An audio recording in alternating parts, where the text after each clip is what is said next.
Hello and welcome to the Sonic Cinema Podcast. My name is Brian Scuttle. Thank you for joining me at www.sonic-cinema.com as well as the Sonic Cinema Podcast YouTube channel. Click subscribe, rate, and review wherever you listen to podcasts, whether it's Apple, Spotify, Good Pods, basically wherever you listen to podcasts, you'll find us, as well as YouTube, where you can see quick takes of movies that I catch up with or occasionally ones I see at film festivals. You can also check us out at patreon.com/Sonic Cinema. I finally have something up for Leaving the Collection. I've finished up my Land Film Festival short film block reviews. I've finished up my Dragon Con Q&A excerpts. I am finally ready for 2026, and that is at patreon.com/Sonic Cinema. So we're going to get away from heavier discussions we've had over the past few months to something a little bit more. We're going to be talking about film. We're going to be talking about actors, actresses. This is actually our third type of discussion in this respect. A couple of years ago, we discussed Barbara Stanwyck. We also discussed Joseph Cotten. We're going to go with somebody a little bit more modern who's still working, who actually has a film coming out this week, actually, with director Sam Raimi, and that is Academy Award nominee Rachel McAdams. We're going to be discussing a few of her early films.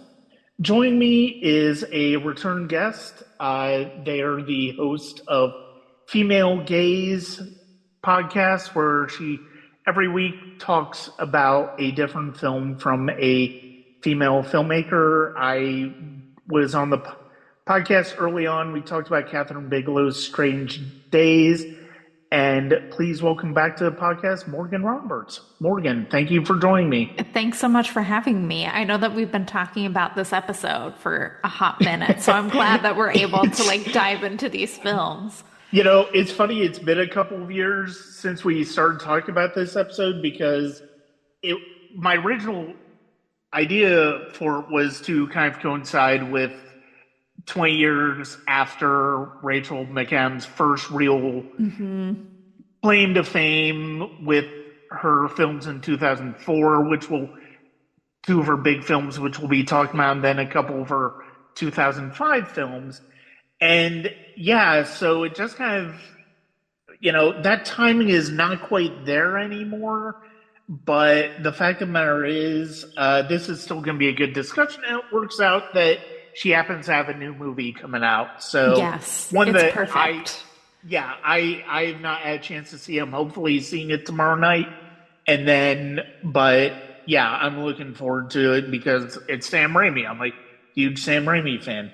So what was it, before we get into the films, I know it's funny because my history with her as an actress, I mean, I'd seen all of these movies roughly around the time that they come out. I know I'd seen at least three of them theatrically. The first one I caught up with on Netflix.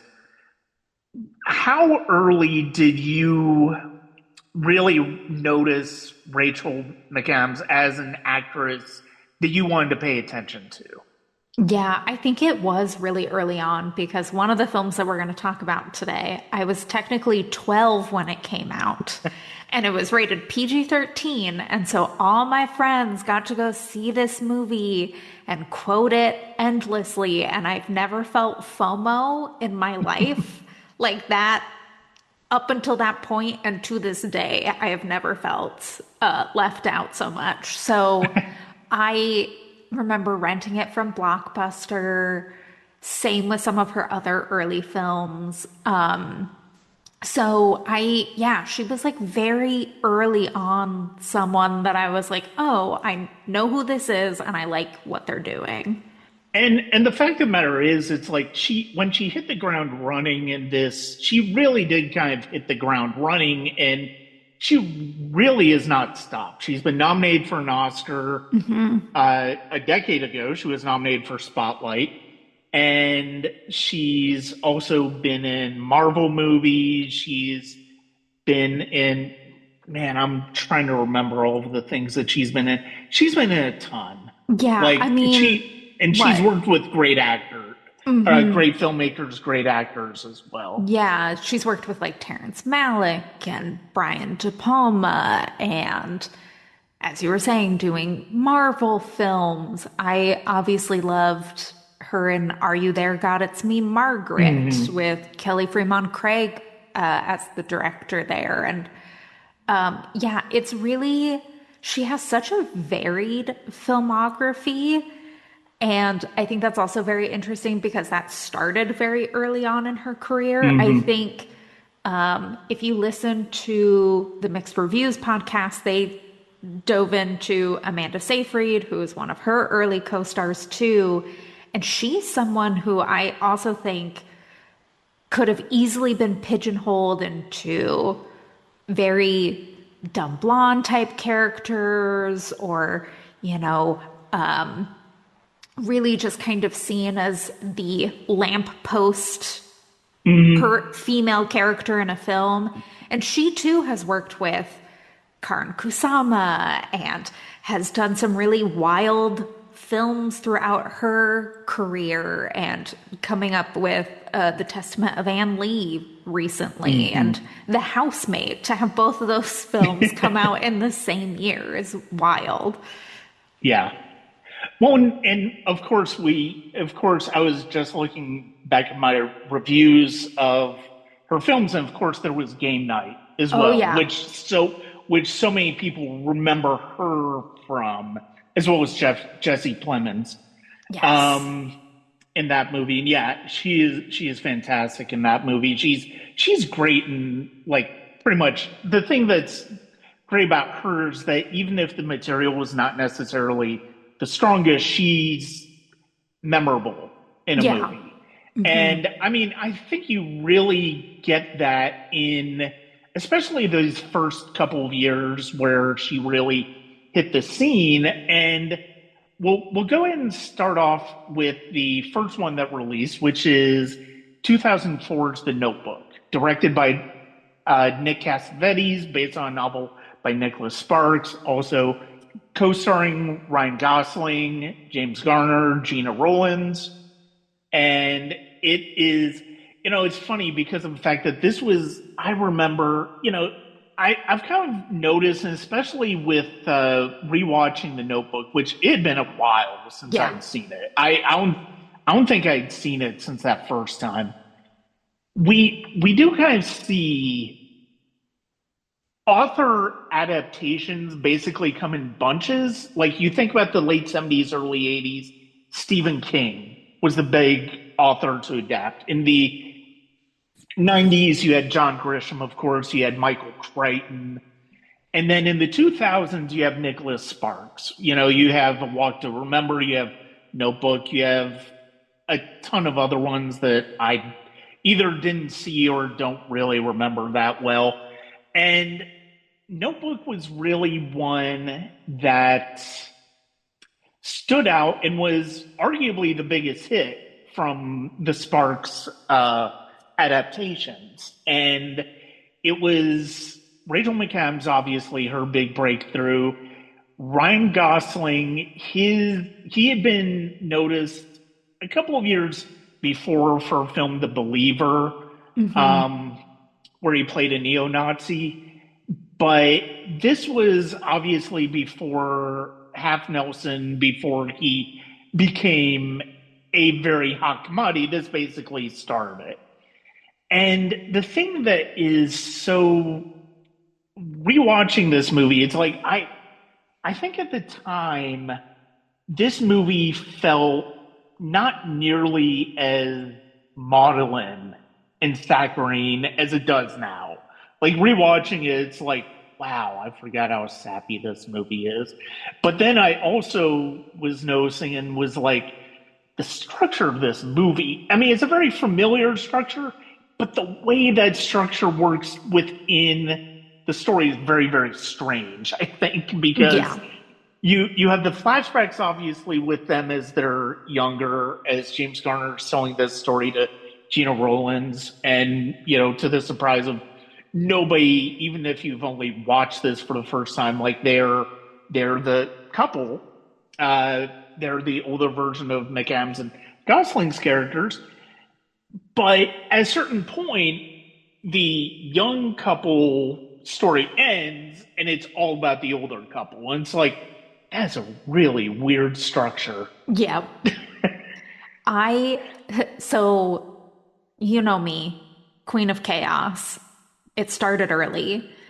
I rented this film and did a double feature with Pulp Fiction and then watched The Notebook, which are two wildly different movies to watch in general, but paired them together. And I remember, I mean, it was, you know, A Walk to Remember was really big in my peer group. Everyone was like really into Nicholas Sparks books. And it's so interesting that like this is the thing that kind of catapulted both McAdams and Gosling in a way, because it is so just, it's predictable, it's trite, it's literally the Nicholas Sparks formula over and over and over again. I mean, Yeah. you're like, I haven't seen any of these other ones. Guess what? It's two people who want to be together, can't be together for some dumb reason. They kiss in the rain. Everything works out in the end. That's the structure for his stuff. Well, and the thing is, especially with A Walk to Remember and The Notebook, one of the big fulcrums of the plot is life-threatening disease. Yeah. Like in A Walk to Remember, Mandy Moore's character has cancer. In The Notebook, we realize that Gina Rowland's character, who's the older version of Rachel McAdams, she has Alzheimer's or dementia. And so he is telling this story as a way of getting her to remember their life together. In a way, you look at that and it's like, okay, that's a sweet idea for a story. I mean, it is. It's just the way that, because of the fact that, like you said, the love story when they're younger is so trite. It's like, they're going to end up together. Everything feels very calculated. Everything feels very, well, this is how this is going to work out. And, the James Marsden character is thrown in as a loop, as the acceptable young man for her parents who don't like Ryan Gosling's character. And because that's always the thing in this type of movie. And it almost, to a certain extent, like, it's weird because of the fact that I know a lot of you look at The Notebook, you think Gosling and McAdams are the leads in this movie, certainly, but almost would have been more interesting, and that ending would not have seemed as jarring of a switch from one storyline to the next if it was truly, and I think to a certain extent it is more about James Garner and Gina Rowland. Yeah. But that's not how it's sold as well at all, because, well, then you aren't selling the movie on the two very attractive young actors playing out the love story. Yeah, totally. And I mean, it's also just so interesting too, because there is that time jump that happens, because of course you have like their summer fling. And then there's that break, and I had to look up in the middle of watching the movie to be like, how many years? Even if they said it, I literally could not retain how many years are supposed to have passed between when they first met and then when they reconnect, because it just, again, the structure is so weird. And but that time jump happens. I do have to say, at least on like the crafting of the film part, I'm glad that they filmed those scenes first because I think that awkward being in the same room, not necessarily wanting to be in the same place together type thing, is like a really interesting thing to just play off of. Hmm. But that can only go so far too, because Yeah. by golly, it's a like two plus hour long movie. It is too long. Yeah. No, yeah. A movie like this should be like an hour 40 max. Like it Max. really should. And I mean, yeah, I forgot that was 2 hours. It's like, really? This is and the thing, it's and we're critiquing the film as a film. It's like all four of the actors do very good work Yes. given what they're given. And Cassavetes, to his credit, is a solid filmmaker. So the movie is well made as far as it's well shot, it's the performances are good. It's just and I wonder how much of this is in the Sparks novel, this structure that is just so bizarre that it you go back and forth up to a point, and then it becomes all about them as at the end of their lives. And it's like, and the thing is, it's like that's what unbalances the movie because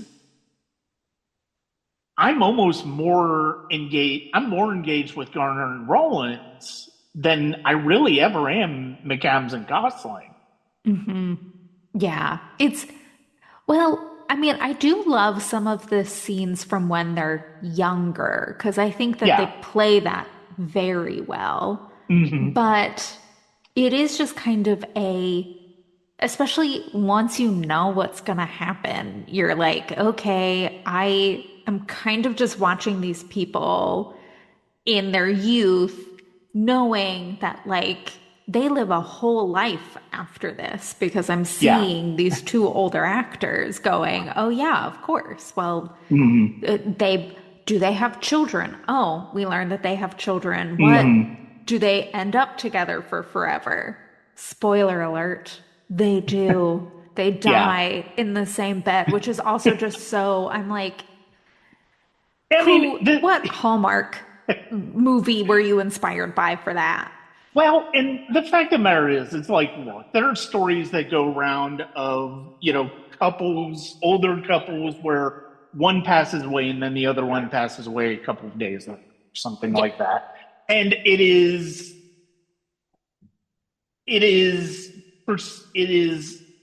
shown a as a romantic thing. This idea that the other one just could not live without the one, so they go together. That's not how life works, but the fact of the matter is that's how it's perceived.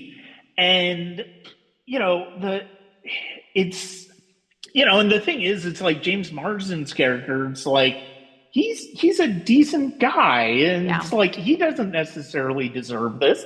And he also, how much of a threat is he when by the end of the flashback sequences he's like, you know what, I can't argue with, you know you clearly love him more than you love me, and it's like there's no threat to the relationship there, in part because we know how the relationship is Yeah. ending. So Yeah.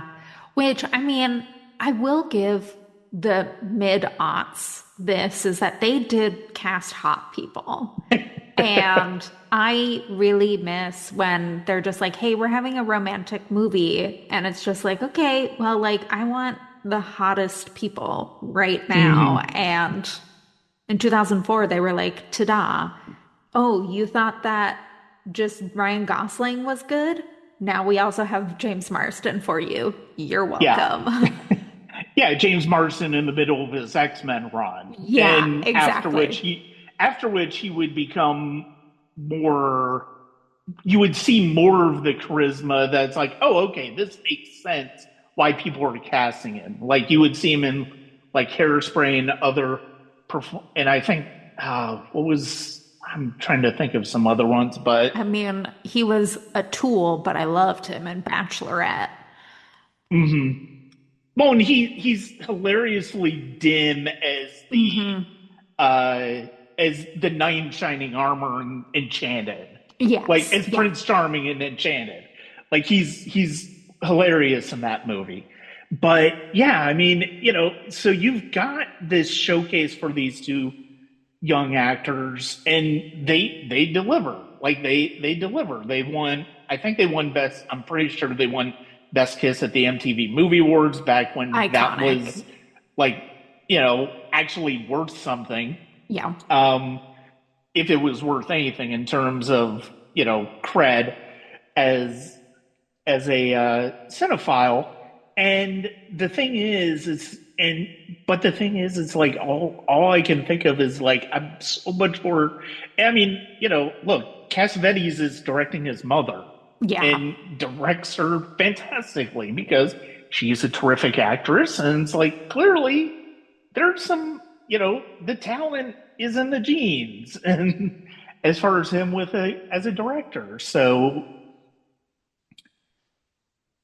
yeah. yeah, yeah. It's so interesting too because I feel like Nick Cassavetes has kind of talked a little bit about like I don't know if this is maybe the greatest film I've ever made, which, again, highs and lows. Sometimes a studio comes in and says you need to make it a certain way. And I think this was also a point in time where there was such a definitive formula that if you tried to stray too far from it, then people would try to rein you in. But I think the thing that at least makes the Notebook something that I have revisited the Notebook a few times.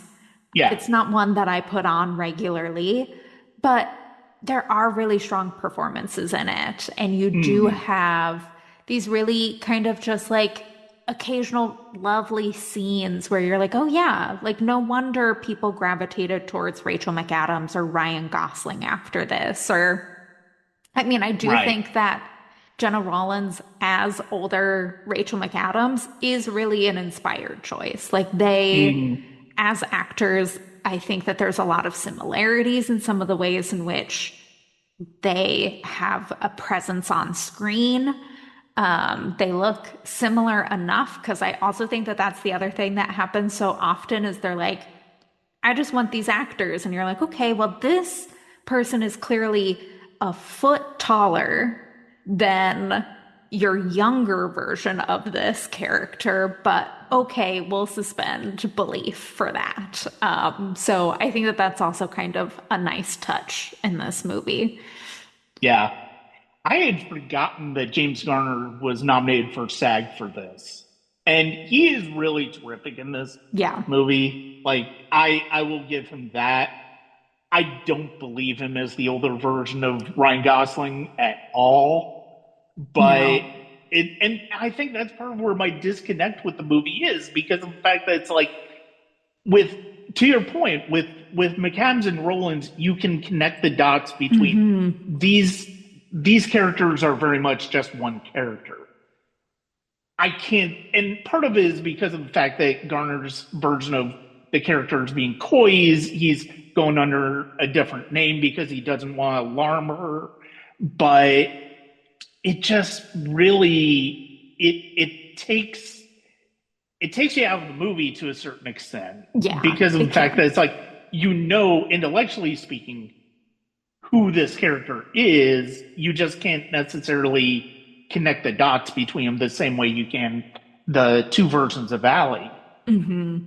Yeah. Yeah, because there really isn't. I mean, I did read, thanks IMDb, I did read that Gosling wore contacts because he has blue eyes and James Garner had brown eyes.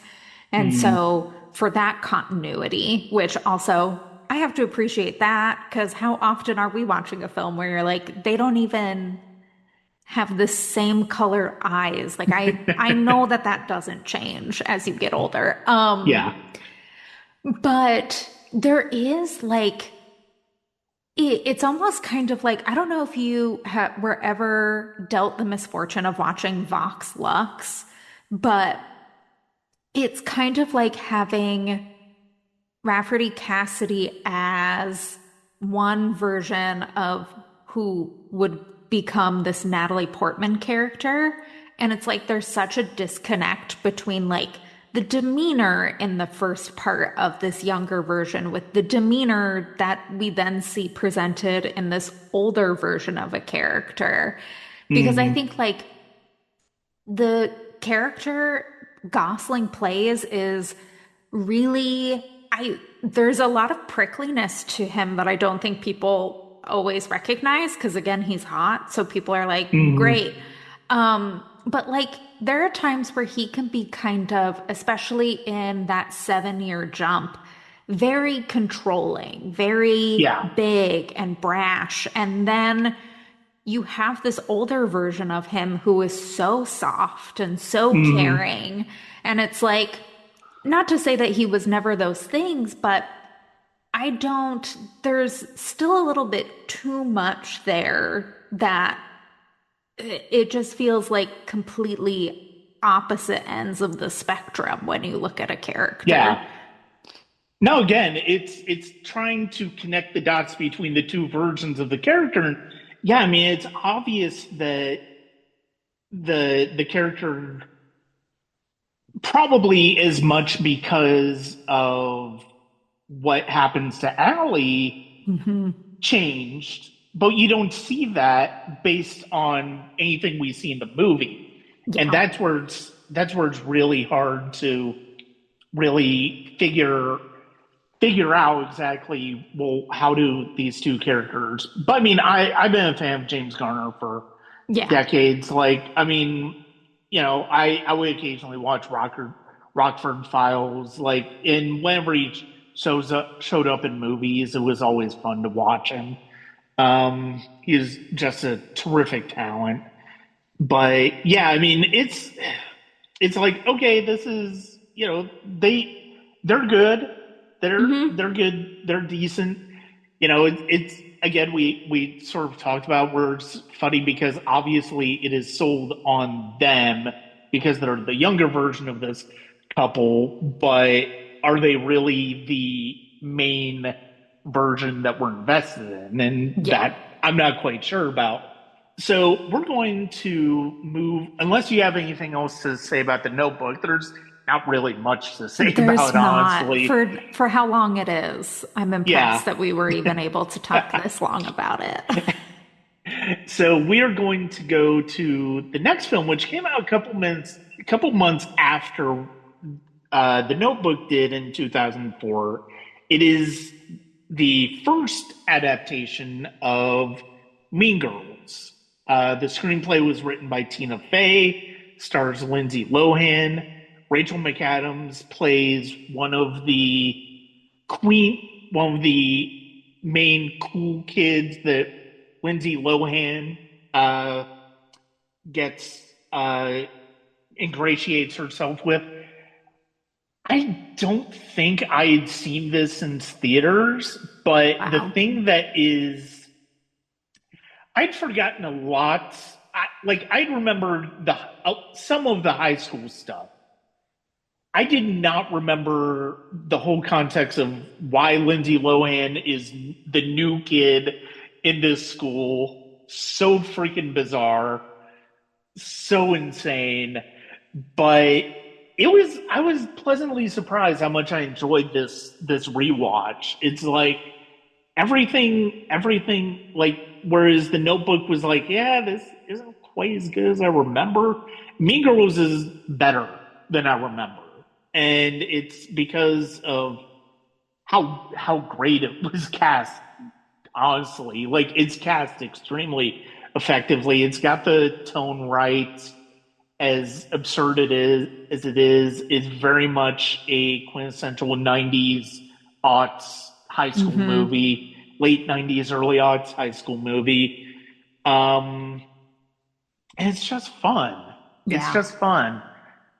I know I have not seen the second adaptation of this, which is an adaptation of the musical. Right. But how is that, by the way? It's fine. It's fine. Okay. I think it's so hard to even try to capture what the original film did that as long as you don't try to rework the material too much, you'll be okay kind of thing. And that's I think what they Hmm. did with the musical adaptation. But like Yeah. I used to be able to quote Mean Girls from start to finish because I watched it so much. Because again, I had major FOMO when every single person got to see this before me. And so when I got it from Blockbuster, I was immediately watching it over and over and over again because it is very funny. But I think that there is so much to that film that it's like, the first time you watch it, on the surface level, you can sit there and be like, oh yeah, Regina George is the mean girl. But Hmm. the title is Mean Girls because every single one of them is mean in their own Yeah. way. I mean, even Janice, who I really love at one point where she finds out that Lindsay Lohan's character, Katie or Caddy, is having this party, and Janice yells, "At least Regina and I know that we're mean." And I think that there is like this very interesting self-awareness that like Yeah. happens in that film of like, we know that we don't like each other and we know that we want bad things for one another. But it's worse when you act like you're somehow better than us when you are doing all of the same things that we do. Hmm. I love this film so much. I told you before we recorded, sent you a text telling you that Rachel McAdams co-lead. And that's interesting. And when you first mentioned that, that was interesting because thinking back on the movie, the thing is, this movie was completely sold as Lindsay Lohan vehicle. Tina Fey writing it. Hmm. She was still best known for SNL. She was known for being just one of the best writers and Yeah. performers from that. And this was Lindsay Lohan. So it's like, I I'm still not, I'll admit, I'm not quite there with you on Regina George being a co-lead, but I would Yet. like you to go ahead and discuss why you think that that is the case. Well, because Katie's story doesn't happen without Regina's story also happening, right? Like Hmm. when you look at films that have female co-leads, and I'm going to use our Oscar nominated Best Actress ones, right? You have The Turning Point, you have All About Eve, Terms of Endearment, and what was the other one? Thelma and Louise, right?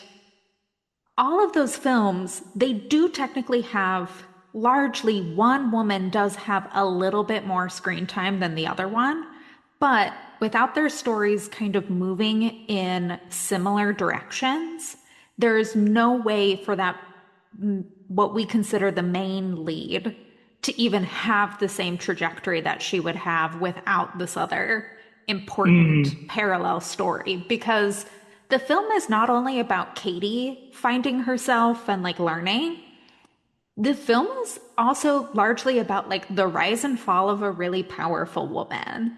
And it's also in turn a little bit of her own fault of this rise and fall because there Hmm. are some actions that Regina George takes all by herself that are really smart, really conniving. I mean, she literally calls herself a fugly slut to throw people off the scent that she's the one that had the burn book. And so I think that if you don't have Regina having her own moments, then you also don't have Katie being able to propel herself well enough as a central figure either. And it's more than just like, because you do have minor characters, you have Janice, You have Gretchen, who without Gretchen, how would they even have the material to start to blackmail Regina? Hmm. And of course, you have Karen, who is really just there to make sure that you understand that it's a comedy, because the comedy that you have a lot with Regina is very dark. Yeah. She's mean, and she is trying to maintain a position that she has given herself in ways that, like, if you don't have Karen asking her if she wants to go to Taco Bell, um, her stuff could get really dark if you didn't have that balance. Yeah, that is an excellent point. And, it is a credit to Mark Waters and Tina Fey that this did not just turn into another Heathers. Yeah. This is not just an R-rated teen comedy, which had been the dominant form of the genre since the '80s, since John Hughes. Even the lighter versions were all R-rated Yeah. for one reason or another. And the fact that this is PG-13, the fact that this is, but still has elements of that darkness, of that sense of reality to what high school is like, it is a real credit to them and to the performers who brought the material to life, that yeah, you get the darkness, but it's still very much, your teens can go see it. It's okay. They're not going to get overloaded with profanity or anything like that. They can still see this. And yeah, so it is. And looking at, now that I've heard that perspective on Regina George, I do see more of what you're getting at, because you're right. Like Caddy's character, if it was just about her character, then yeah, you would, yeah. I mean, her was her arc then. I Yeah. mean, she's basically the traditional fish out of water, Yep. new student, and what happens then. And it's like, so in that respect, I mean, yeah, especially, and I mean, look, there are tiers of supporting characters Yeah, in totally. throughout all movies. Like, they're the main supporting characters, and then there's the ones that come in for like a scene, do something really funny or do something that moves the plot forward, and then leave. And yeah, I mean, I can you there's definitely an argument to be made for, and I think part of my thinking is that, like, where I'm not quite on the same level of you in terms of thinking of them as co-leads. I'm thinking about, like, we just had Oscar nominations come out, Right. and so it's like, well, obviously Lindsay Lohan would have been positioned as the lead, and the other one would have been, and Rachel McAdams would have been supporting, Yes. like, Even though obviously, my yeah. other hot take is that not only should Rachel McAdams have been nominated for Best Actress, she should have won. And I do slightly mean disrespect to Hilary Swank, because I do not like that Clint Eastwood movie that she won an Oscar for. But Well, and yeah, it was yeah, also her second win yeah. too. It's like, She didn't and need it. yeah, yeah, But Rachel McAdams as Regina George, like the queen bee, the one who has also some of, I know that Karen has some iconic lines. Janice too has some like really good digs in there. All of my favorite lines come from Regina. From yeah. "Is butter a carb" to "I gave him everything. I was half a virgin when I met him." It's just her crying and Tim Meadows reading something horrible about another girl and her correcting him saying fat skank is so good. So I think Lindsay Lohan, great. We love her. I'm so happy for her and her relationship with Netflix. Keep giving me more of those weird holiday movies. But Rachel McAdams, Regina George, is the secret weapon in Mean Girls because Yeah. I know that Katie has her little character arc. Regina George has quite the arc, too. Yeah, she really does because of the fact that it's like, and that's where it's like, okay, yeah, I can see Coley just because of the fact that it's like she gets to a point where it's like she's on top of the world, then partially through her fault, partially through Caddy's work, she goes down, and then she somehow finds her way, not quite all the way back up, but at least making her way back there, even though how much does she really learn throughout the Yeah. entire movie? Yeah. Like, how much does she really learn? I mean, she Seriously. does. I would assume that getting hit by a bus is a come to Jesus moment for anyone. I haven't personally Sure. experienced it, but I mean, there is I love that part of the movie too because you have Regina thinking that she is regaining control Yeah. because, she's the one who brings in the burn book, makes it seem like she is also a victim. She's the one who makes copies of all the pages so that everyone sees it.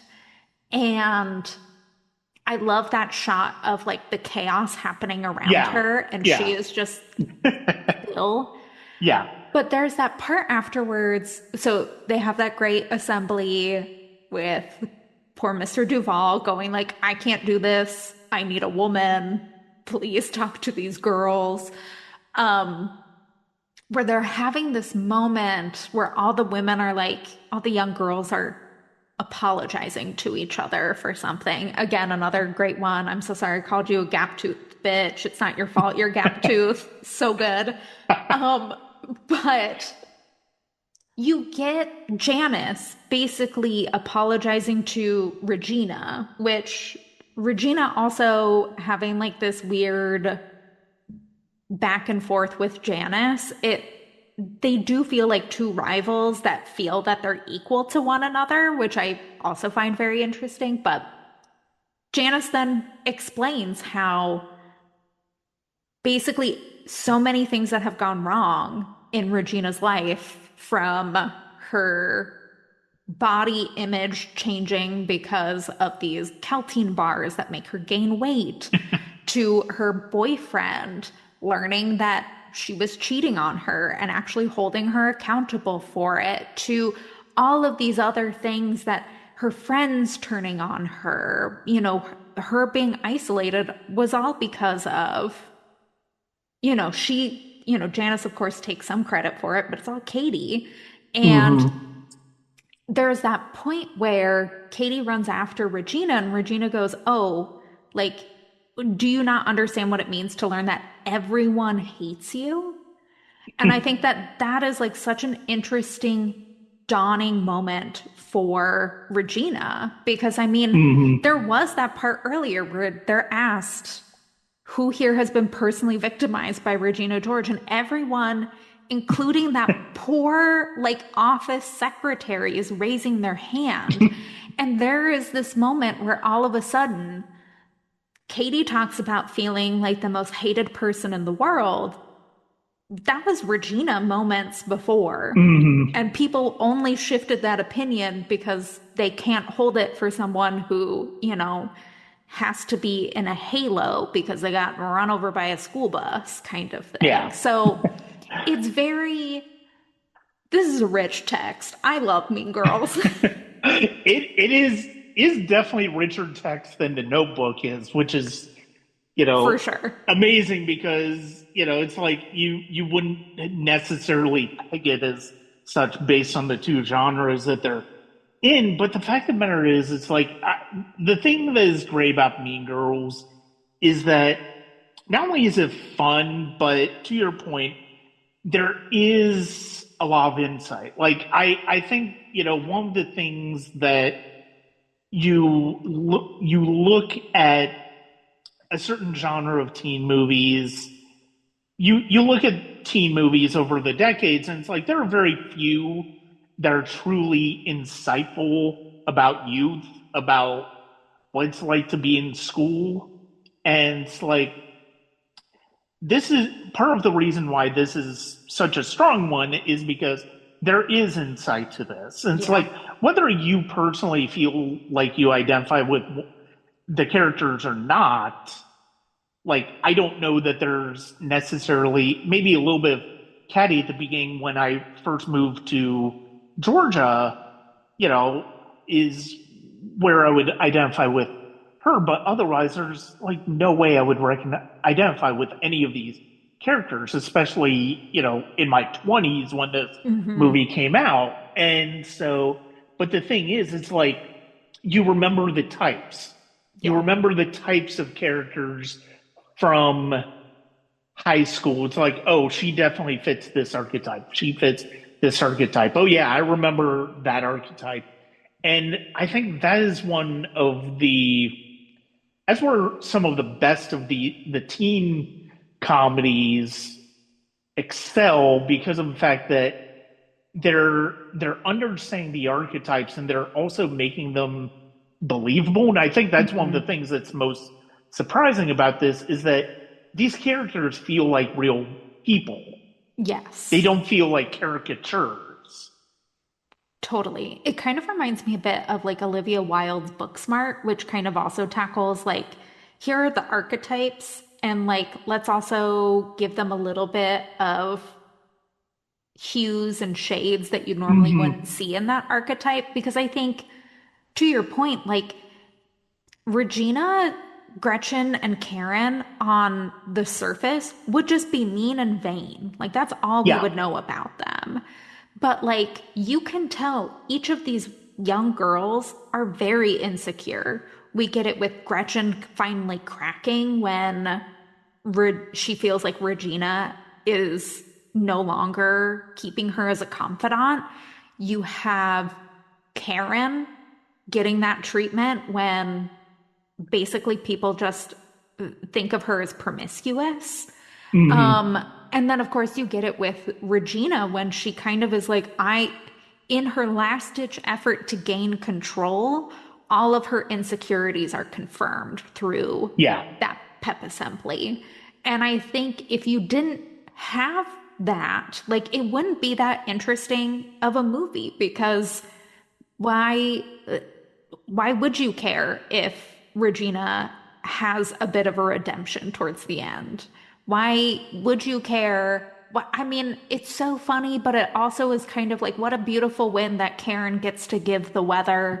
Like, she's someone who feels she has no talent, and they're just like, we're gonna throw you this bone, and she's Yeah. happy, and that's all that really matters. And again, Katie's someone who really loses herself, and to your point, that fish out of water experience, but really kind of learns to find that, like, she doesn't have to be what Janice wants from her. She doesn't have to be what Regina wants. She just has to learn who she is, which Yeah. is in part a mathlete, which also love nerds. Yeah. Yeah. No, absolutely. And you mentioned Booksmart. That is an excellent example of this as well as another film that is admittedly a bit crazier in Oh, premise, totally. but still works beautifully in terms of archetypes and also being a genuine high school movie is Bottoms. Oh, Like yeah. I can't help but think about Hell yeah. Bottoms with this because of the fact that it's just like you get the archetypes of who these characters are just in this absolutely crazy premise, but still feels honest to the high school experience. Yeah, totally. That's a great, because I mean, you have these popular girls who end up joining probably two of the weirdest high school girls I've ever seen. in cinema love them to death. But I mean, Yeah.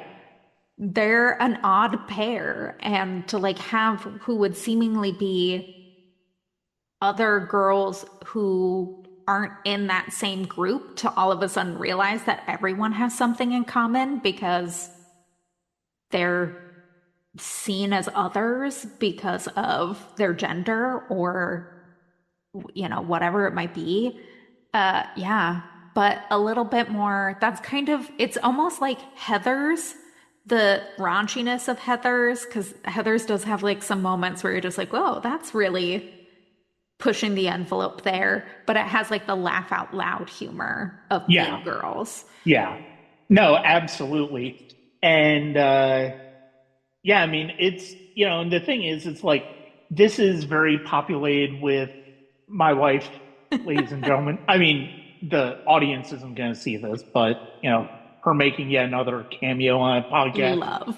Um, it's like this is loaded with SNL stars and Hmm. people who are best known, but it isn't what we consider an SNL movie. And I think it has those moments, but also doesn't veer into the same type of tone that we associate with SNL movies. Yeah. And that's a credit to Tina Fey. It's like I really wish we've gotten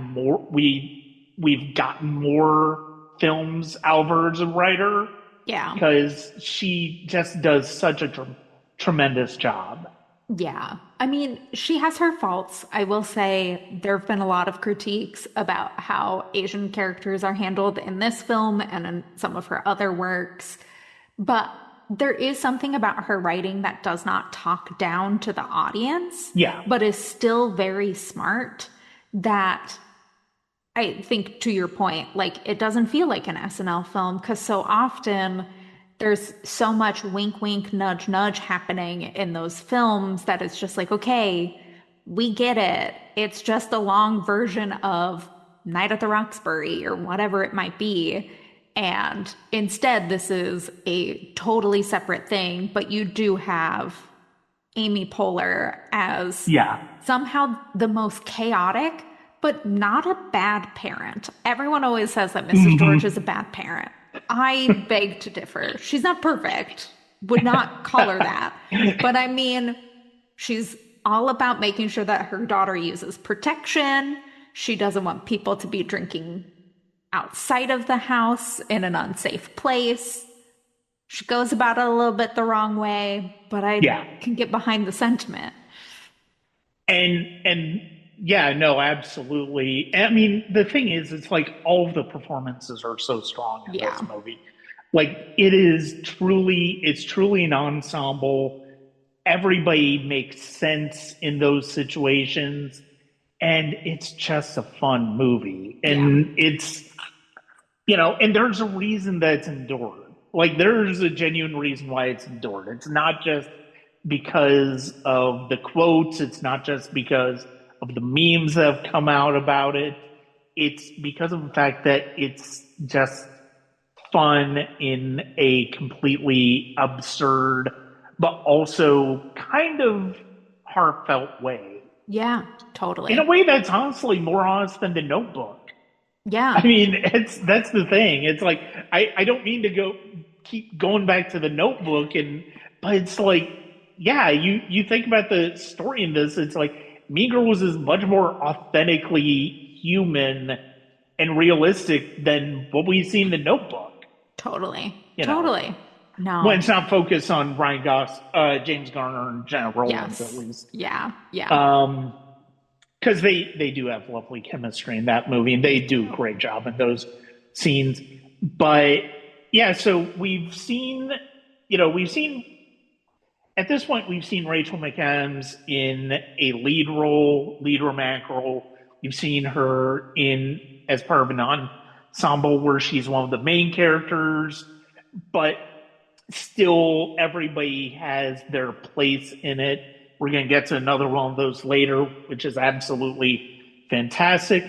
Now we get her in another lead role. In this one, basically just her and her co-lead, Cillian Murphy, in Wes Craven's 2005 film Red Eye.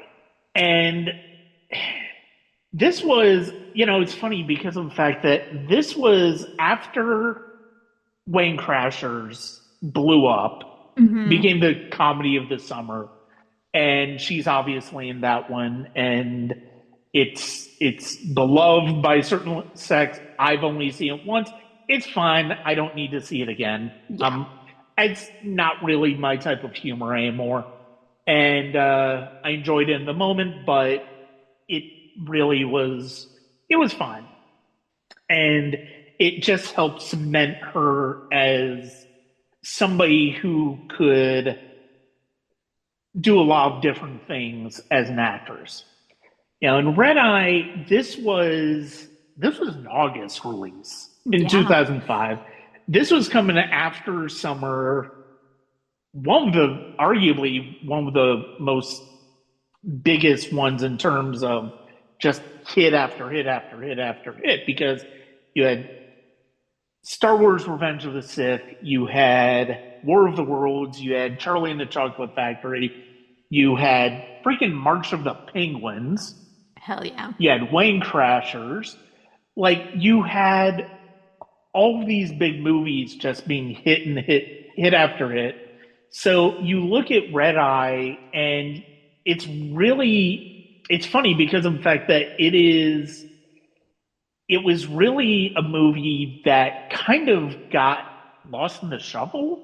It's an August release, and those tend to be like, if you get a good film out of them, this is Wes Craven working somewhat outside of his genre. Obviously, Wes Craven was best known for horror, but I'm pretty sure I'd seen this in the intervening years, but I can't remember, because I did always really enjoy this movie. And I'm a big fan of Wes Craven. I loved his work. Obviously, Nightmare on Elm Street, Scream, just absolutely fantastic.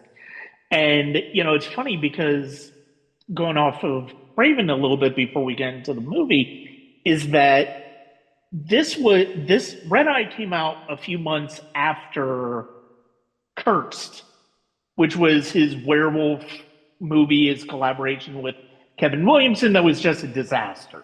Like, it's not a good movie. It's a weird movie. Underwent tons and tons and tons of reshoots. The magic of the first two Scream movies that they collaborate on is gone in that respect. Here, he's working on a script. He's working with a script that's very stripped down. Like, Rachel McAdams plays a character who's going back to Florida after the death of a loved one. Cillian Murphy is a guy she meets in line at the airport, and they find out, and little do they know, they have the same. See, okay, so that's, kind of a setup for a meet cute. Turns out Cillian Murphy is a terrorist who is going to assassinate the Department of Homeland Security, and if he doesn't do that, he's going to assassinate McAdams' father, played by Brian Cox. I never anticipated those two being related, but okay. I like Brian Cox. We'll go for it. And this is just, first of all, this is the shortest movie we're dealing with. It's really lean and mean, 80 plus minutes. It's basically a closed room thriller where they're on the plane together. One of the things that I like about the movie early on is that it's established that McAdams is a problem solver. She's a manager at a hotel. She is good at resolving people's problems. We see her try to do it over the phone with some unruly customers at the hotel. We see it in the line at the airport where it's like, she's sticking up for the attendant at the desk when flights are being delayed.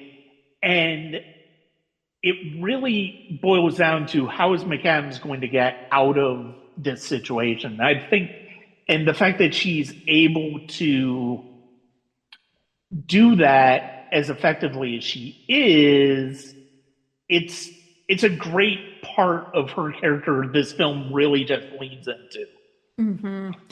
Well, and I think it's so interesting because so apparently, like that first act, Wes Craven was like, I want this to read exactly like a rom com. I want every beat to feel like it's a rom com. So that when we get on the plane and he's like, no, actually, I have a hitman waiting outside of your dad's house and now I need you to do something. That's when you get into the thriller of it. Yeah. Crazy. Because then also you have this, as you were saying, like this closed room thriller. They're on this plane, they're not going anywhere. She has to try to like navigate how can she either alert people, how can she try to get herself out of this. He's thwarting all of these efforts.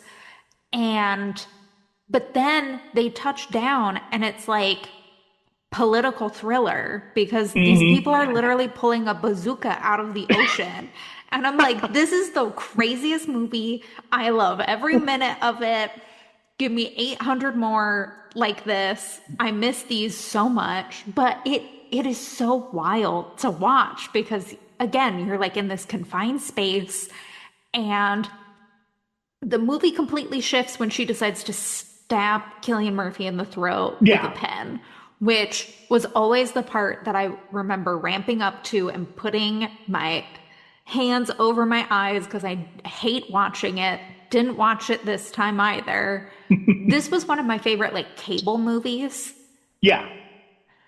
I miss traditional cable.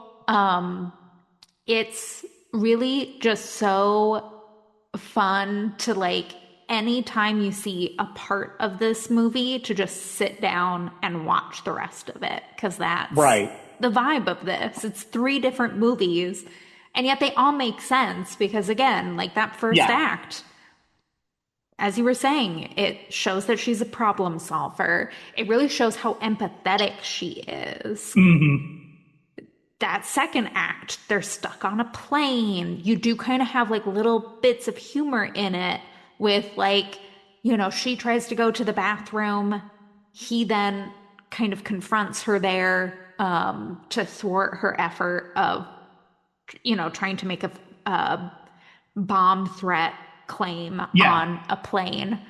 And, you know, someone's going like, yeah, that lady and that man just went into that bathroom. And this flight attendant is like, go sit down.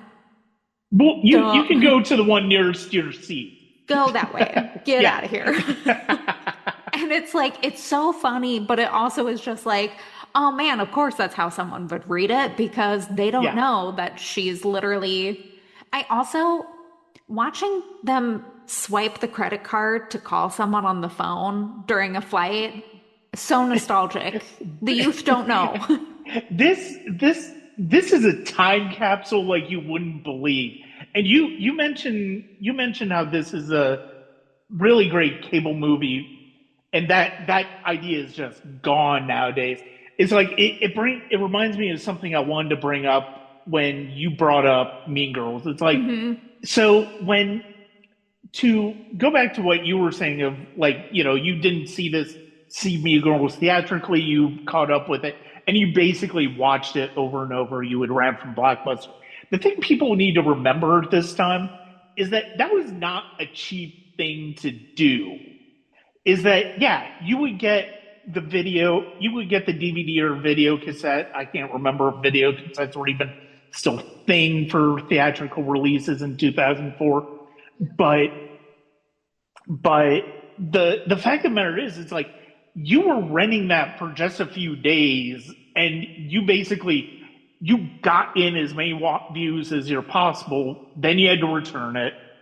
Then you ran it again, and then you had to return it. And you didn't have this thing where it's like, oh, you just spend $20, you are free to stream it as often as you want, as long as the license is available.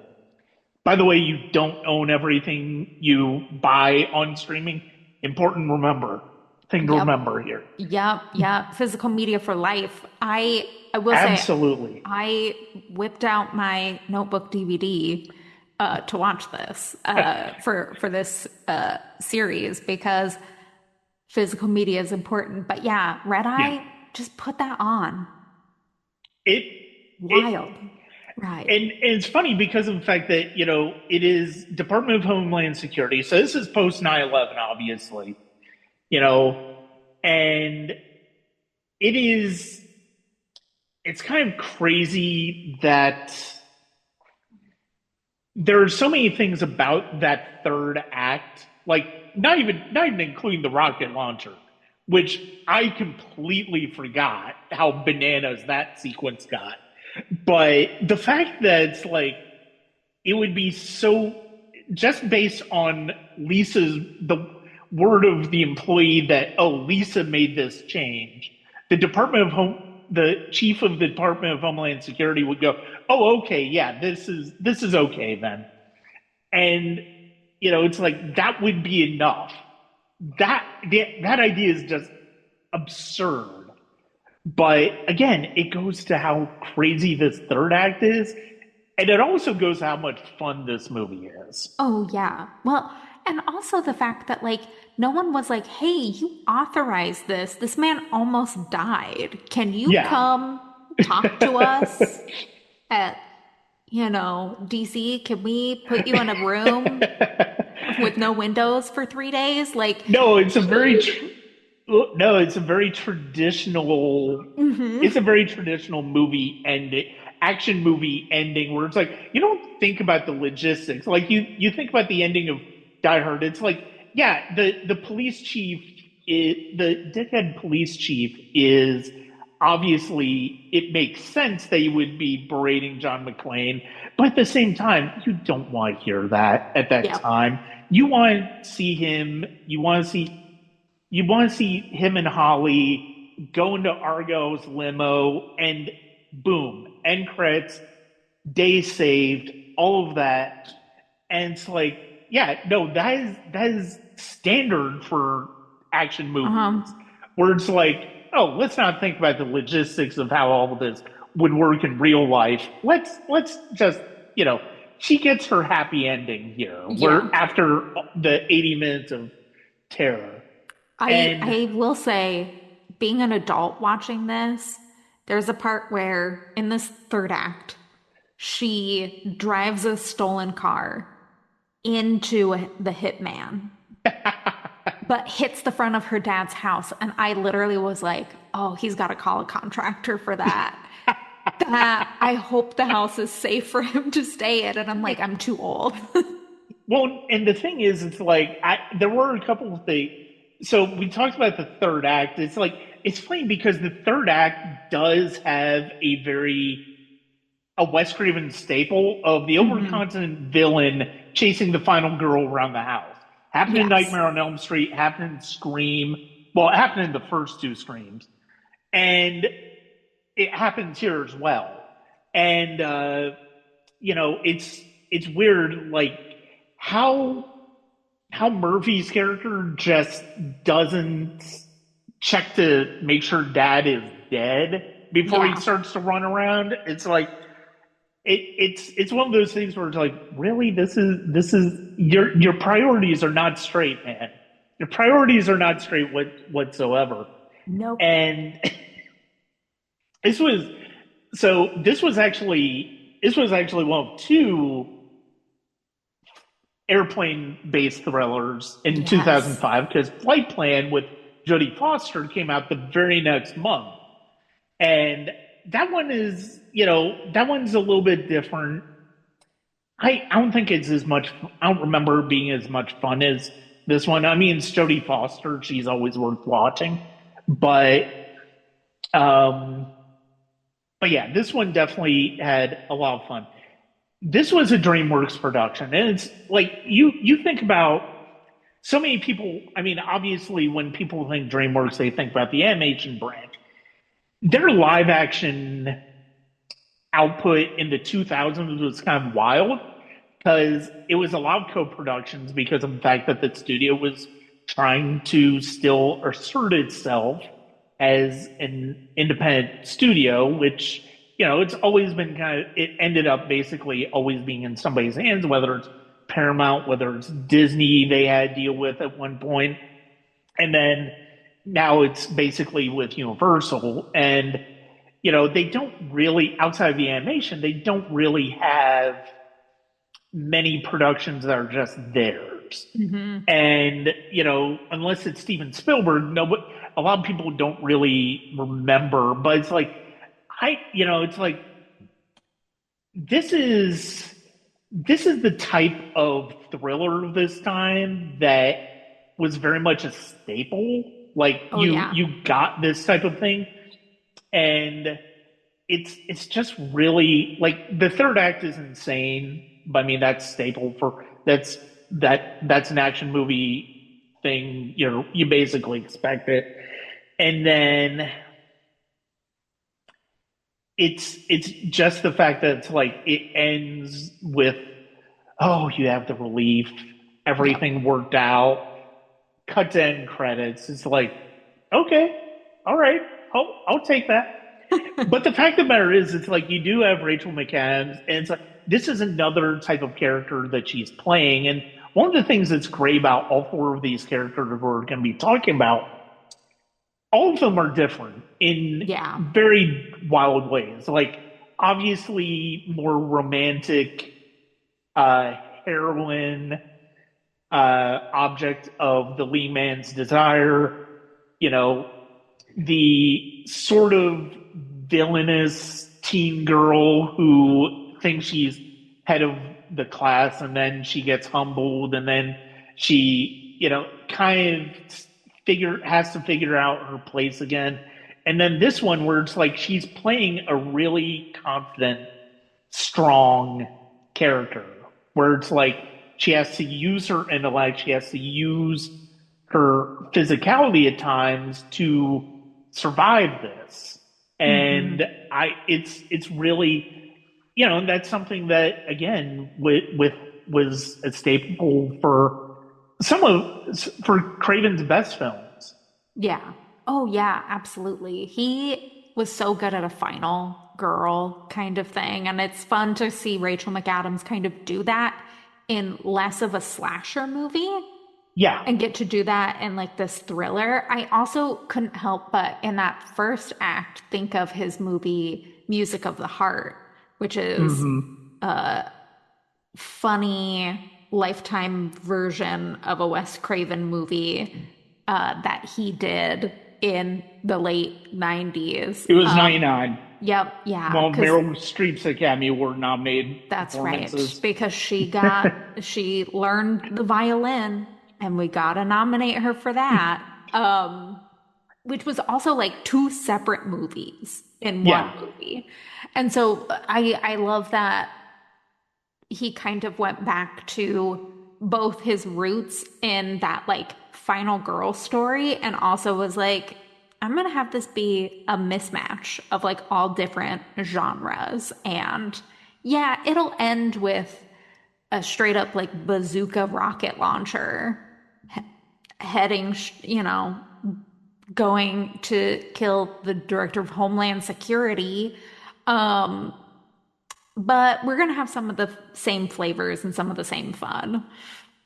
And the fact that everybody seemingly survived that, it's like, okay, all right, I'll go with you. It's like, yeah, sure, we'll run with that. But I mean, they went to the elevators. I was like, what are we doing? Is there not an interior stairway with concrete? Like, it's incredible. I love this. And how are the elevators working after that type of explosion?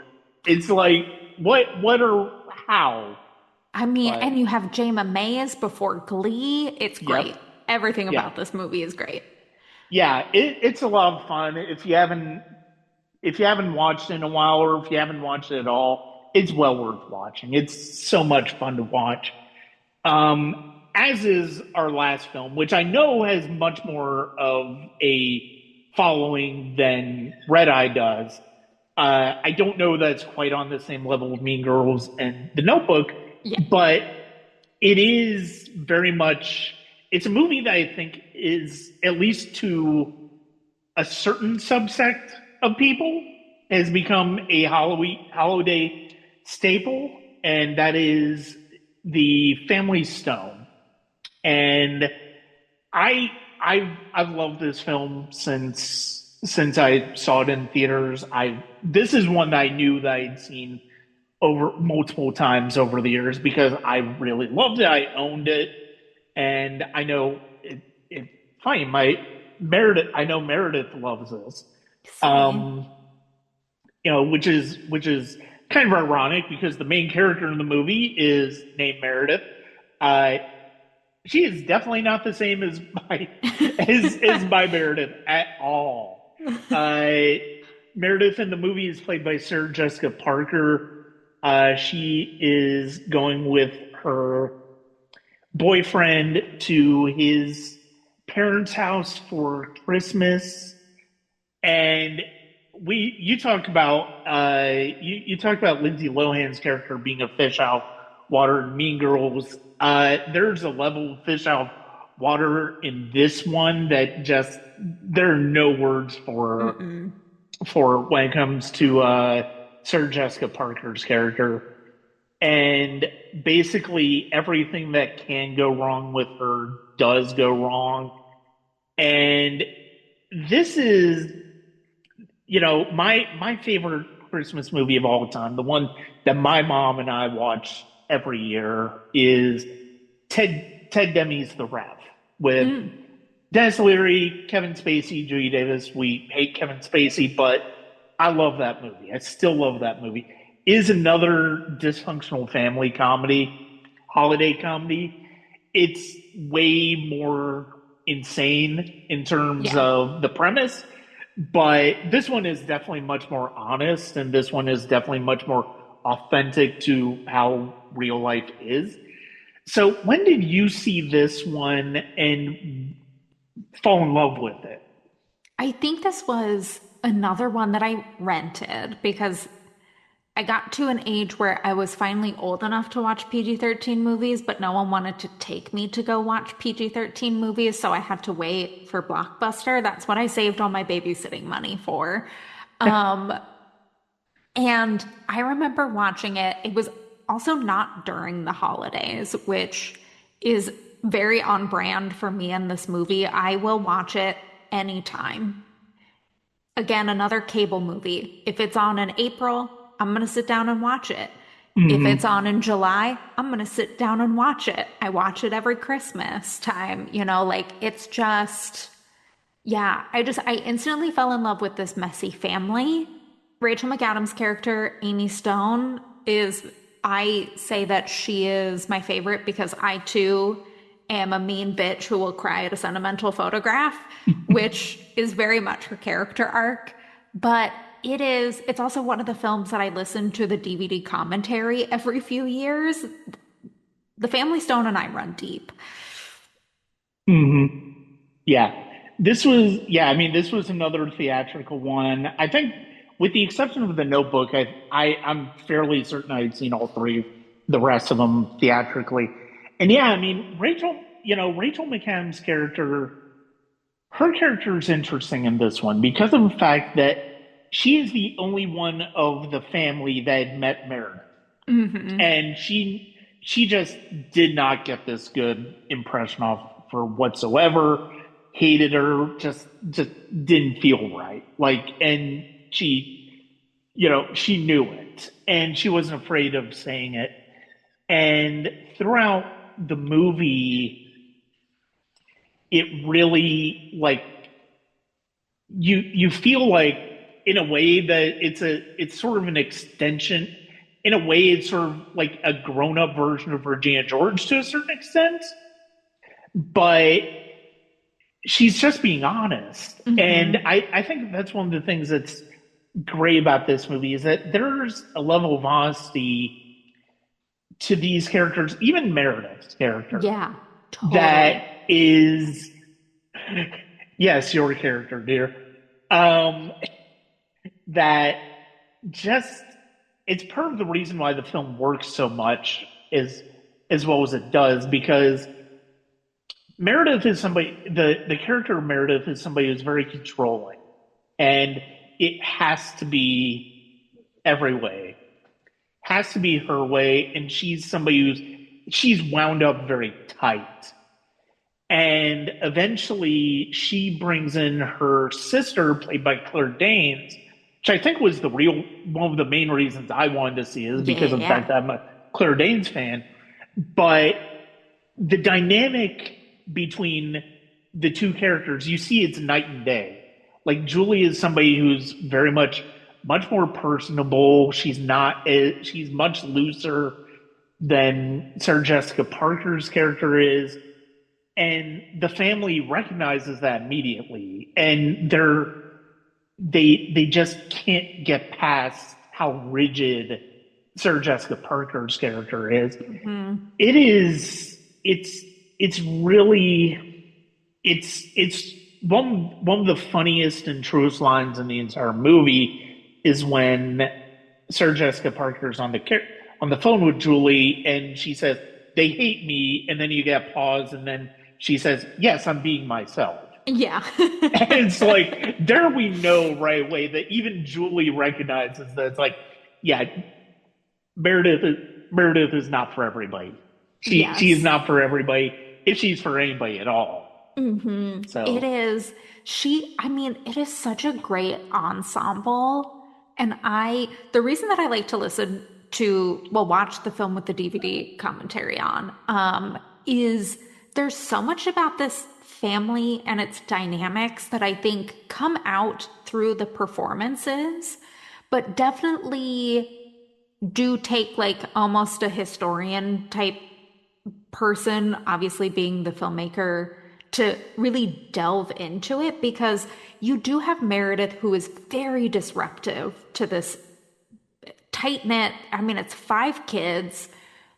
Everett, who's the eldest, is kind of the black sheep of the family because he's in finance and does boring stuff all day.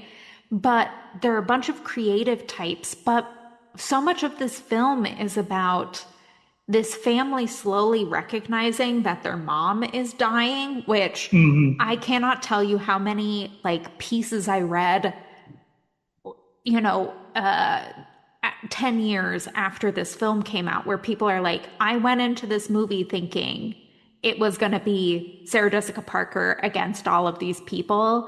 And yeah, you get some of that, but it's really about loss and like people Yeah. preparing for that. And in the DVD commentary, they talk a lot about how in the backstory of the family, Amy, the Rachel McAdams character, was the kid who was able to come back and actually take care of her mom. And if you watch the film, Diane Keaton is extremely cagey as each of her kids are hmm starting to learn that she is terminally ill, but she's exceptionally cagey when Amy is in the Yeah. room. And you get that with this really great moment with her and Luke Wilson, who comes back. He and Craig T. Nelson plays the patriarch who is so good. And Yeah. they got stoned and talked about it. But it's even with Elizabeth Reeser, who plays kind of the middle child, hmm Susanna, who comes up, takes a nap with her mom, and she turns and she goes, who told you? Like, how many of you know? Yeah. And she just says, just me. And it's like, that's it.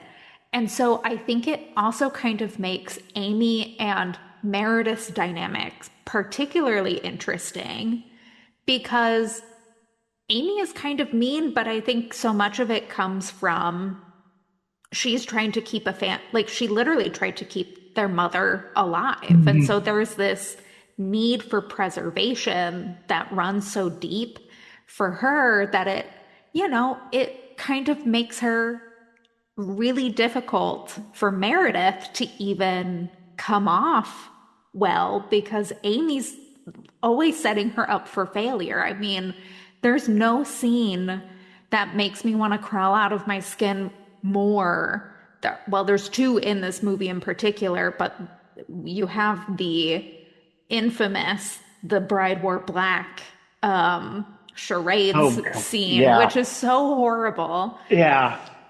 And then you unfortunately have kind of a redo of a family argument because you have Meredith start to ask because the youngest brother is gay and Hmm. he and his partner are planning to adopt, which again, this is 2005, Yeah. radical to not only see, I mean, he's a deaf man with a black partner. There's so much about these intersectional identities that I'm like, they alone could be their own movie, Yeah. especially in 2005. Hmm. And that is also another scene where you're just like, oh, that's probably the Meredith that Amy has pegged her Yeah. to be always. It's Yeah. so, they're so interesting. And also, Rachel McAdams apparently was the best one at sign language because all the cast had to learn sign language. And Hmm. apparently, she was the most natural out of all of them, of Oh, people wow. who didn't, who came in having to learn sign language. So that's, take that, Meryl Streep and your violin. Yeah, I mean, sign language is not easy. I mean, I know my mom tried to learn it when I was a kid, and I think I tried to learn it a little bit, not because we had relatives that were hard of hearing, it was just something she wanted to do. I mean, she was a substitute teacher and Yeah. stuff like that, so that would have been why. But I think you brought up the two most awkward scenes in the movie, and it's like it's where you know it is where the worst part of Meredith really does come through, and you know the fact that Amy recognizes what she's doing, and the fact that Craig T. Nelson as the father at the dinner scene is like, no, we're not doing Hmm. this. You need to go. You just need to go. And the mother, of course, is played by Diane Keaton, who we lost this past year, and she is. I think the thing about them as a couple that is so endearing is the fact that it's not. It would have been very easy for this movie to make that couple feel very. Everything about that couple is about the anxiety of having to tell their family that she is dying. And the fact that it's not about that, the fact that they are a couple that genuinely loves all of the eccentricities they see in their family. Even Luke Wilson's character, who's basically the flake of the Yep. bunch, they still love him. They still love who he is, even if they wish he were probably a bit more. Hmm. But it's I don't. The thing is, it's like the one thing I will say about this movie. I'm not sure that I believe all of the relationship dynamics at the end. Yeah. I have a hard time believing that they, even after the Christmas present, after she gives them the photo, which hits particularly hard because of by this point, just about everybody knows what's going on with Diane Keaton's character. Even after that, it's hard to see a world where, even though the relationships switch uh, and Everett ends up falling in love with Julie and then with Meredith, it's hard to believe that they still would accept Meredith as part of their family. Yeah. Oh, yeah. I mean, Yeah, that is kind of like the one far-fetched part of the film that I'm just like, number one. weird that you're dating sisters, but Yeah. feels a little Connecticut for you, I guess. But yeah, there is kind of like it is a really great gesture, great picture. Yeah. But after a dinner where she basically is like, who would want, who would As wish for their homophobic children to, as yeah, homophobic as she can be without being blatantly homophobic. yeah. And then a Um, little racist yeah, too. exactly. And it just kind of was like, because there is kind of that piece of it where Thad, the younger brother, his partner, his husband, Patrick, is obviously very much a part of the family because Yeah, he's yeah. planning to make Christmas dinner with Sybil, Hmm. the Diane Keaton character. And I don't think that you're part of a family until they start to give you chores Hmm. and tasks to do on a holiday. So, you know, you can see that this is someone who's like very immersed in this family. Yeah. Whereas with Meredith, they were like, yeah, sister friend, don't even pick up these paper plates. We don't want you to do that. You're a guest. You're Mm, not part of this right. group. That it's like, if there had been a moment where they start to integrate her more, maybe, but she like kind of forces that integration in when she decides to make breakfast, which I love the moment where everyone is like, oh, are you putting mushrooms in this? Everett is allergic to mushrooms. And I feel like you should know what your partner is allergic to. Yeah. Yeah. Yeah. And it's just another thing that points to the fact that these two should not be Yeah. together at all.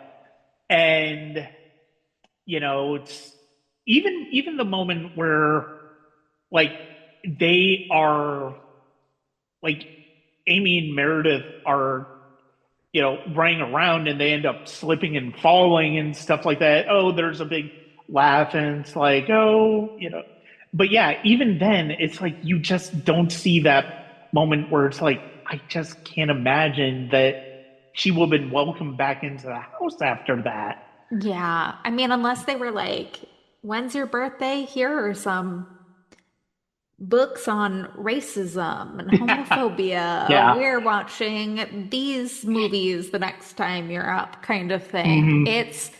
Yeah, it's so interesting. But I mean, I think luckily for the film, while it's far-fetched, Sarah Jessica Parker is really just a captivating person in general, and Yeah. she owns very, very messy characters every time she plays them. So I Hmm. think that honesty is at least endearing enough to where you're like, I'm gonna squint at this, but I'll allow it.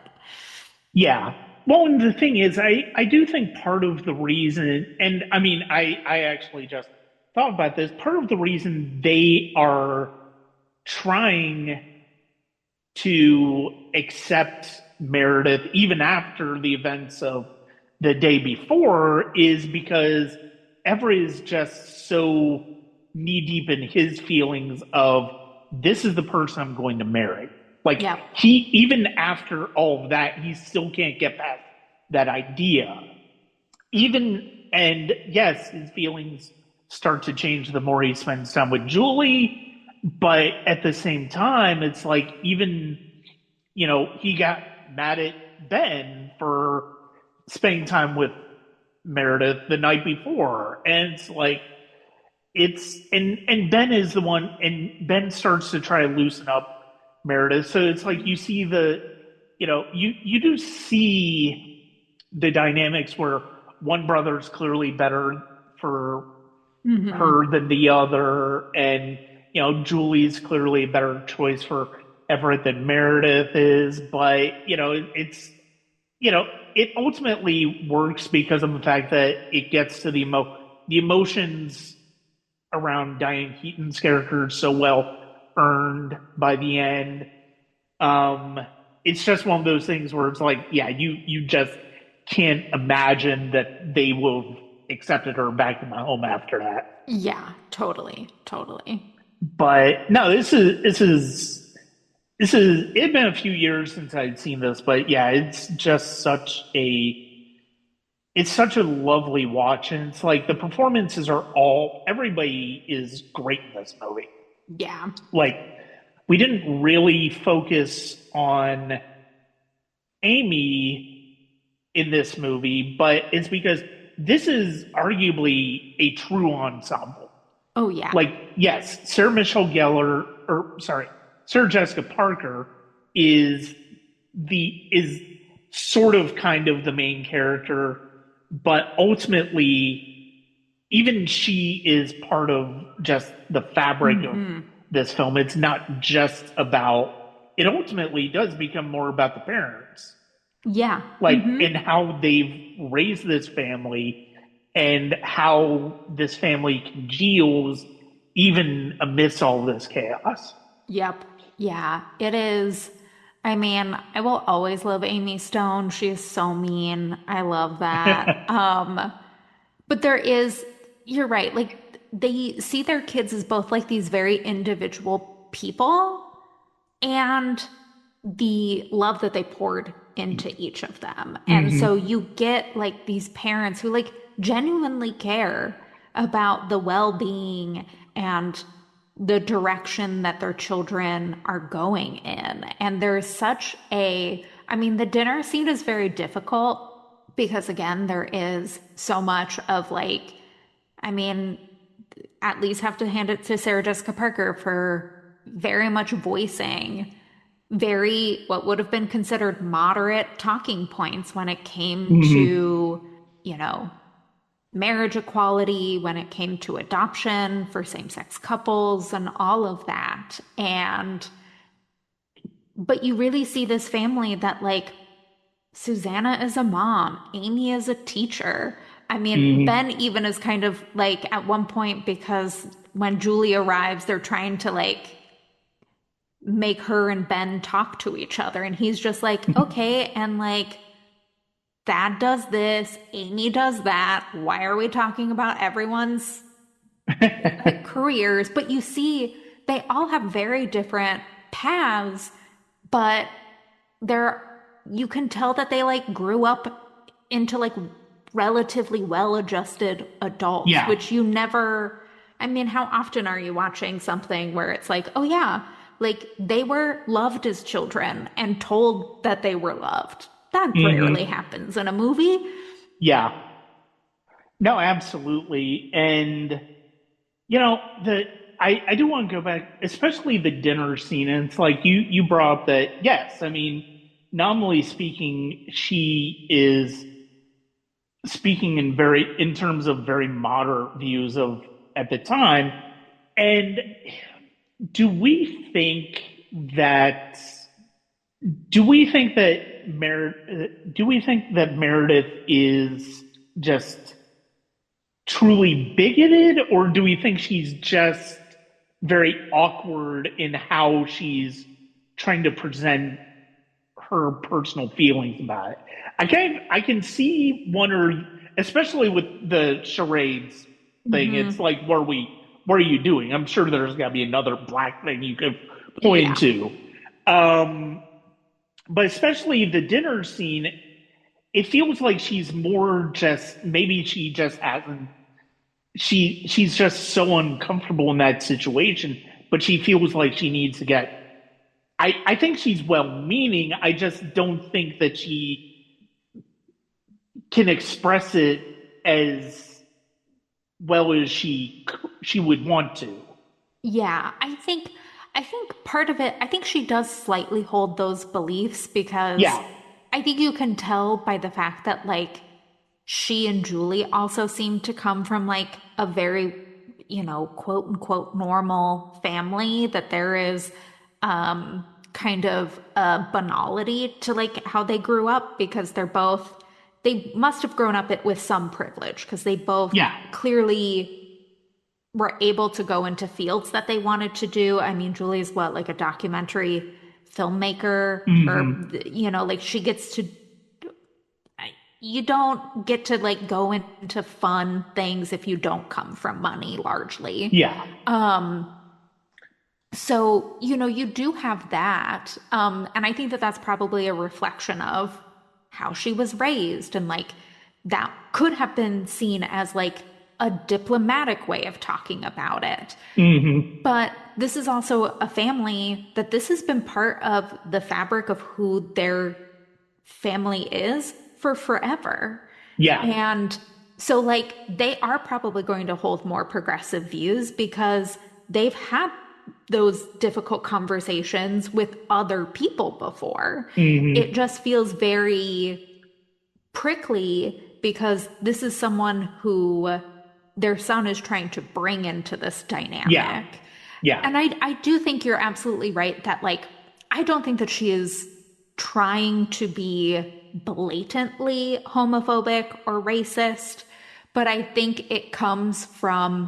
she comes from a very privileged background. So, how do you have these difficult conversations Yeah. without that white privilege coming in being part of your dialogue when you probably Hmm. haven't had to have that type of conversation before? Because, I Yeah. mean, she is set up as someone who goes to Asia for work. So it's not like she's never been surrounded by people of color, but she clearly works in business. She Hmm. clearly seems to align herself or just have a social network that is more homogenous to her own identities. Yeah, that's difficult to have those conversations and be able to articulate what you're trying to say. Yeah. I think, as far as the articulation of it, I mean, I think that boils down to more she's just because of that business background, because she's probably just had to work for everything and she feels Hmm. like she needs to be a certain way. And and it's just hard for her to let go of that when she's not working. Yep. And, Hmm. one of the things that's I wonder if one of the things that might have changed our view of Meredith in this movie is if we got more of what Everett and her dynamic is, where it's just them. Hmm. Is she looser? Is she a bit more like Julie when it's just them? We don't really see that. She's just on edge because of this situation of meeting her potential in laws for the first time. Yeah, I also think a lot about the fact that, like, she does to kind of further Amy's hatred of her. Meredith is like weirded out that she's sharing a room with her partner, which the Yeah. parents obviously, again, I think that goes back to like the type of family she was likely brought up in because Oh, this yeah. seems to be a far more liberal family. They're just like, yeah, go Hmm. ahead, sleep in the same bed as your partner. You're adults. I don't care. Yeah. Where she's like wigging out about it Hmm. and ends up kind of kicking Amy out of her Yeah. room, which I love the I hope I'm not kicking anyone out and it's me. You kicked me Yes. out. And she's so hurt by it. Um, but it is, like part of me is like, does she revert back to her own? She's just assuming she's going to be in similar family dynamics because Hmm. yeah, I would assume then in her household, unless you're married, you're not sleeping in the same bed as your partner. Right. And if that is the case too, uh, I can only imagine what your own dynamics you're accidentally bringing into this family that doesn't hold the same views as your own parents, that doesn't hold the same way in which they move through the world as those people. And so, Hmm. yeah, she's such an interesting character, but poor Amy really got Yeah. the short end of the stick there with having to sleep on the couch for Christmas. Hmm. Yeah. And she ends up getting hooked up inadvertently with a Yes, local police officer. And it's like that Brad. way back, it's like you get, and yeah, you get the feeling that it's like she kind of, just not really paid attention to, didn't really think too much of it. But again, it's like one of those things where it's like, well, everybody's together with somebody at the end, and it's like, yeah, it doesn't make the ending any less moving because it is Oh, very moving how it gets what it gets to, and I think that's the most important part of yeah. this movie. It's not necessarily big part of it is how you get there, and I think for the most part, how you get there is really good. It's just what you end up with is there are some parts where you kind of question it is whether it makes sense, but the emotional part is what matters. Yeah. And I, yeah, this is a wonderful film. If you Yeah. haven't seen Family Stone, uh, check it out. It's Yeah. it's well worth watching. It may become a holiday staple for you, especially if you recognize some of the dynamics with your own family. And Yeah. I think that's one of the things that really, I think that's one of the things that really stands out when it comes to this movie. For sure. And I mean, there's no part in a movie chokes me up quite like that's you and me, kid. You and Yeah, me. Excuse me. Why are you doing that in the middle of a family dynamic comedy? yeah. No, I mean, and I'd forgotten about the climax of that, but when that came up, it's like, oh my god, yeah. And And it's Diane it Keaton. Oh, and in a way, here's how, even with everything else, it's like the fact that that kind of gets Amy a little bit on Merida's side because of the fact that even if it was an accident, she still did something that she's going to it's going to be meaningful to her to have that picture, not just because of it's her mom, but because of the fact that it's those them. yep. And so it's like, okay, yeah, you're kind of sneaking away to the end, but it is what it is. I've seen bigger story leaps than Yes. just that. I mean, we've seen it in this episode. Yes. Sure have. We've seen it in this episode. Um, well, Morgan, as always, I appreciate you joining me. This has been a long time coming for this episode. I and check out Morgan's podcast, Female Gaze, the Film Club. It just hit 100 episodes, which I know. congratulations. Thank That you. is Crazy. quite an accomplishment. Thanks for It's being a part of it. I would, it's like if I would love to again in the future. I know we've talked about it a little Yes, bit, we but it have would plans. be, but yeah, it would be great. And this is, but yeah, and one of the things that I know that you've done over the past year, in addition to the podcast, and it's been great seeing all of the different series and stuff like that you've made into, is that the site you now Yeah. have a website that is devoted to it where you get some of your written work. Um, so check that out. We'll put a link to that in the episode page. But Morgan, where can people find you? Yeah. No, thank you so much. Yeah, and the site like hit a year, which is also crazy. We will be back for a certain Rachel McAdams movie review soon. But you can follow Female Gaze on Instagram and Blue Sky, Female Gaze the Film Club. You can follow me on Letterboxd, MSML Roberts, where I also have links to all of the episodes, including Strange Days, which I will never get over how great Angela Bassett is in that. So, Yeah. but yeah, and then you can head over to the website femalegazefilmclub.com for reviews and other musings about Film in general, mainly female focused, but sometimes we have to talk about a Sam Raimi film because Rachel Yeah. McAdams only works every other year. Gosh darn it. Yeah. I mean, sometimes you got to get to some films, yeah, because sometimes men do make films that are worthwhile. Yes. It Hello, doesn't Ryan happen. Coogler. Yeah. Yes, sometimes it happens. But no, it's great to talk to you as always, Yeah, thank you. and we'll definitely do it again. Sounds great. Thank you again.